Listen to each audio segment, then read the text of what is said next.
I should have known something was up when I was told to not ask any questions, always with my nose in the corner, never able to think for myself. I really should have known. I should have known which way was up and which way was down. The funny thing is, I did know. Don't ask, they said. Just turn around. And so I did. Until I didn't anymore. We live in a world filled with questions, but they're questions in which the answers have already been given. Answers given that somebody else took upon themselves to decide for us, with no say whatsoever. Just a yes sir or no ma'am and thank you. May I have another? We have been educated in how things came to be, and what is real and what is not, and what we are allowed to believe in and what we cannot. The craziest part of all is that I don't remember ever being asked if I'd like to look with my own eyes or decide for myself. None of which sounds like an education to me. It sounds more like a military recruitment and intensive conditioning. Look at this. That looks like a brick wall. These are most certainly squared off. I don't care what anyone says. What we're looking at is just like a hillside, a bluff. Which the bluff is a tree, if you ask me.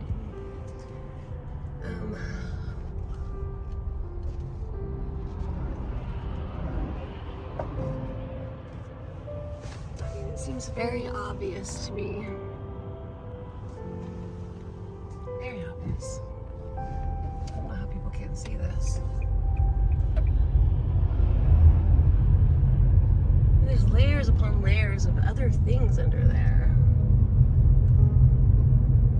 Possibly a building at one time? Makes you wonder, doesn't it? This is near Eugene, Oregon, guys. We're told that this is a tree, and this is a tree, except for petrified. We're told that these exist, and are trees, and this exists, and are also trees. This exists, and these existed. And some with long necks, so that they might reach the trees to eat. We are told that this is real, and we can believe in it, and that he was real too. But we cannot believe in this, because these were not real. These did not exist. Or did they? We are told this is a tree which has rotted, but this right here is a bluff. We are told that trees can grow to an enormous size like those in the redwoods, but they cannot grow much bigger than that, nor have they ever. Or have they? Maybe they have. Yes, I know. I went to the same social conditioning classes as you did. And they call this, without doubt, a butte. But I say, that's not true. Look closely. Look really close. Use your eyes. Use your eyes. Let everything else go. What do you see? Tell me what you see. Because I see a tree that once stood huge, tall, and proud, and accommodating for the time in which it had thrived. Look closely and tell me what you see. Do you see it? Do you see it now? Do you see a tree?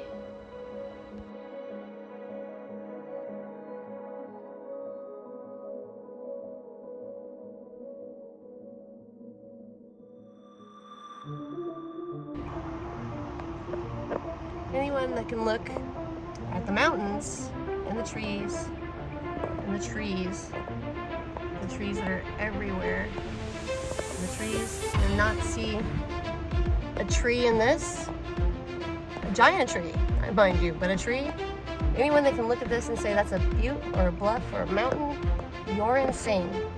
You go to the redwoods, you see the big old freaking giant redwood trees now, don't you? What in the hell makes you think that maybe those trees were giant here at one time too? You know, just because someone put it in a history book or any book, like geography or whatever, it doesn't mean they know what the hell they're talking about.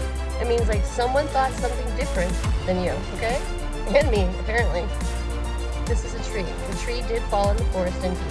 It broke off right there, landed somewhere over here, down there, who knows. I mean, it's a tree. Yeah, oh look, that's a tree trunk. That's a tree trunk. That is a tree stump. You're welcome. Come on now. Come on, wake up, people. You have been lied to. Lied to.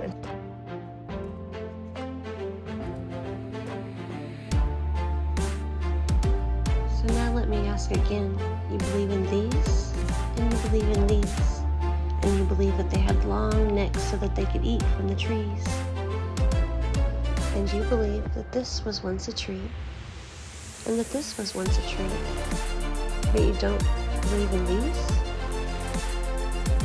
These that were once also trees? How is it that you don't believe? Now, let me ask you this. If you believe in these, and you even believe in these made with long necks that eat from trees, then how is it that you don't believe in these? Wouldn't this little guy have gone hungry? After all, he wasn't very little, was he? And I guess neither were these.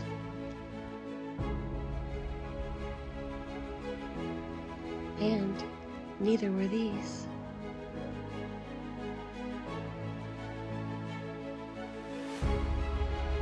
You know, it's kind of crazy when you think about it, how everything grows in proportion with its surroundings and accommodations, fitting to the size according to the need, if you know what I mean. Have you ever set a goldfish loose in a pond? Have you ever seen what that goldfish grows up to be? I'll tell you what, it's not a goldfish anymore. The fewer the occupants, the larger the size. The larger the pond for one, the bigger that one will grow. You see, nature's always had a funny way about working those little details out. A custom-made mathematical equation made to perfection. And the Creator knew exactly what he was doing when he did so. You see, it's really never been up to us to decide. It was never really in our hands. If we would have just sat still long enough and just used our own eyes that he gave us as well, our own ears to listen, we could have made this a lot easier on ourselves and figured it out all by ourselves. My own child recently told me, "Mom, a tree can't grow on a tree." I smiled and I said, "Oh, but you're wrong, and indeed they can, because you were the tree that grew from me. And we are all part of one big tree." And I really realize just how important these trees truly are.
He knows our hearts.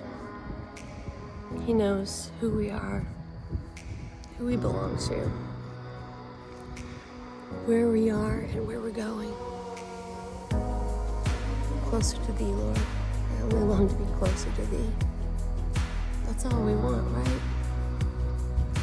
We all sit here, we struggle, we want to know why these things are happening, or why those of us that have the signs of Morgellons with the lesions and the pain and just the hurt, the spiritual hurt of the world turning their backs on us.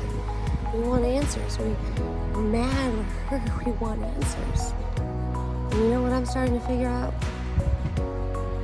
We don't have to have those answers. Maybe those answers weren't meant for us. Maybe the suffering wasn't meant for us either. But either way, it's part of it. And I'm tired of looking for answers. I'm tired of seeking the answers. The only thing that I know is, even if the answers aren't here, I am. I am, and I'm in physical human form. And that's enough to make a difference. That's enough to make a change. That is enough to shout it from the mountaintops and make some noise.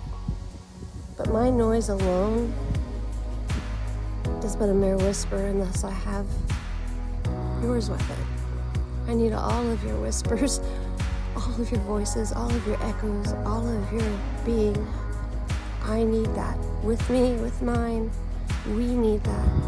Those that are trying, those are here that speak loudly and proudly.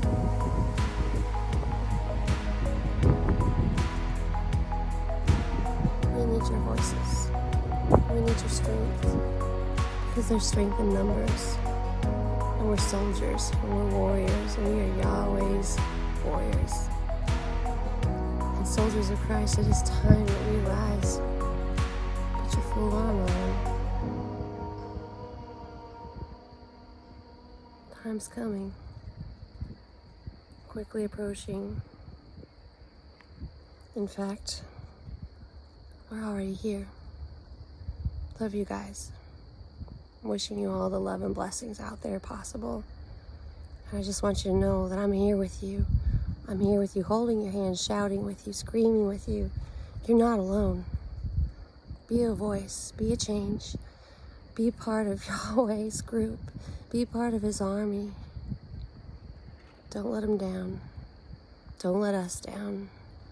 Don't let the humankind down. And do not give up. Don't give up. Ever. The war's already been won. This all was written. We knew we were going to see these tribulations and these trying times. We knew it. He'll get us through it. He's gonna get us through it, so just hang on. Hang on, buckle up tightly, and be ready. Be ready. And do not lose yourself. Do not give up into the world's ways, because you were born for a time such as this. I promise you are. Much love, guys. Much love.